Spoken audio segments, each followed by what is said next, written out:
പ്രധാനപ്പെട്ട വിഷയമാണ്. റിയാസ് സാറ് അദ്ദേഹത്തിന്റെ കൂടെ റൈഡ് ചെയ്യുന്നത് അറസ്റ്റ് ചെയ്യാത്തത് മരുമോനായതുകൊണ്ടാണ്. നമുക്കറിയാമല്ലോ, മരുമോനായതുകൊണ്ട് അറസ്റ്റ് ചെയ്യാനാണ്. 2012 നിർഭയ കേസ് ഡൽഹിയിൽ ഉണ്ടാവുന്നത്.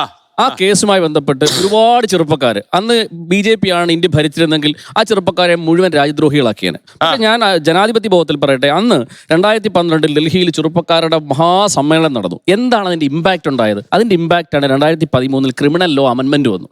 ആ അമെൻമെന്റിൽ ഏറ്റവും പ്രധാനപ്പെട്ട, അതായത് സ്വാതന്ത്ര്യം കിട്ടിയതിനു ശേഷം ഇവിടെ സ്ത്രീകളുടെ കേസുകൾ കൈകാര്യം ചെയ്യുന്ന സ്പെഷ്യൽ കോടതികൾ ഉണ്ടായില്ല. ആ കോടതി വരാൻ വേണ്ടി 2012 നിർഭയ മൂവ്മെന്റ് ഉണ്ടായി.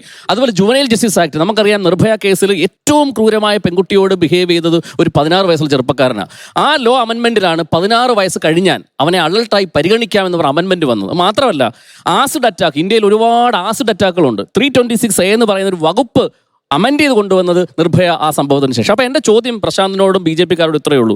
ഇവിടെ ആനൊക്കെ സൂചിപ്പിച്ചൊരു പ്രധാനപ്പെട്ട കാര്യമാണ്. ഒരു ജെൻസി മൂവ്മെന്റ് ഉയർന്നു വരുന്നു. അവർ പറയുകയാണ് തൊഴിലില്ലായ്മ പ്രശ്നം അഡ്രസ്സ് ചെയ്യുന്നതിന് പകരം അവരെ രാജ്യദ്രോഹികളാക്കുക, അതാണ് ഏറ്റവും പ്രശ്നം. ഒറ്റ കാര്യം ഞാൻ പറഞ്ഞുകൊണ്ട് അവസാനിപ്പിക്കാം. നമുക്കറിയാം 1980 പോളണ്ട് എന്ന് പറയുന്ന രാജ്യത്തെ ഏറ്റവും പ്രധാനപ്പെട്ട ഇതുപോലെ മൂവ്മെന്റ് ആയിരുന്നു ഓറഞ്ച് ഓൾട്ടർനേറ്റീവ് എന്ന് പറയുന്ന ഒരു സാധനം. എന്താ സംഭവിച്ചതെന്ന് വെച്ച് കഴിഞ്ഞാൽ, അവർ കുള്ളന്മാരുടെ വേഷം ധരിച്ചുകൊണ്ട് രാജ്യമൊട്ടാകെ അവർ ക്രിയേറ്റീവായിട്ട് മതിൽ ചിത്രം വരയ്ക്കുക, ആക്ഷേപഹാസ്യം ചെയ്യുക.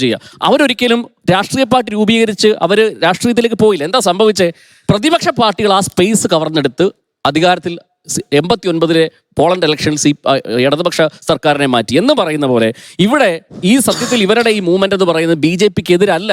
സത്യത്തിൽ ഇത് പ്രതിപക്ഷത്തിനുള്ളൊരു വാക്കപ്പ് കോളാണ്. അതായത് പ്രതിപക്ഷത്തിന്റെ സ്പേസ് അവർ പറയാണ്. ഞാനിവിടെ പറഞ്ഞല്ലോ, ഇവിടെ നീറ്റിനെ പറ്റി ഇവിടെ രാഹുൽ ഗാന്ധി ഇന്ത്യയുടെ പ്രതിപക്ഷ നേതാവാണ്, അല്ലെങ്കിൽ പിന്നെ പ്രതിപക്ഷ പാർട്ടി നേതാക്കന്മാരുണ്ട്. ഒരാൾ പോലും ഈ നിമിഷം വരെ ഈ കുട്ടികളുടെ വിഷയം അഡ്രസ്സ് ചെയ്തിട്ടില്ല.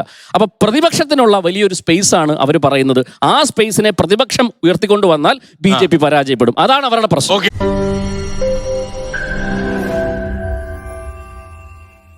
ലോകത്തെവിടെയായാലും ഏത് സമയത്തും 24 വാർത്തകളും ഓഗ്മെന്റഡ് റിയാലിറ്റി പാക്കേജുകളും എക്സ്പ്ലെയിനറുകളും വിശദമായി കാണാൻ ഞങ്ങളുടെ YouTube ചാനൽ നിങ്ങൾക്ക് സബ്സ്ക്രൈബ് ചെയ്യാം.